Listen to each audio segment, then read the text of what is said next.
एका मोठ्या चाळणीत पोहे घ्या आणि नळाखाली हलकेसे धुवून घ्या. पोहे जास्त वेळ पाण्यात ठेवू नका कारण ते चिकट होऊ शकतात. फक्त एकदा किंवा दोनदा पाण्याखालून काढा, लगेच चाळणीत काढा.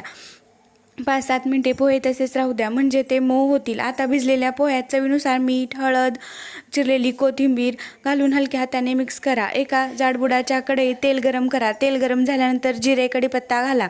आता शेंगदाणे घालून मंद आचेवर सोनेरी होईपर्यंत तळून घ्या.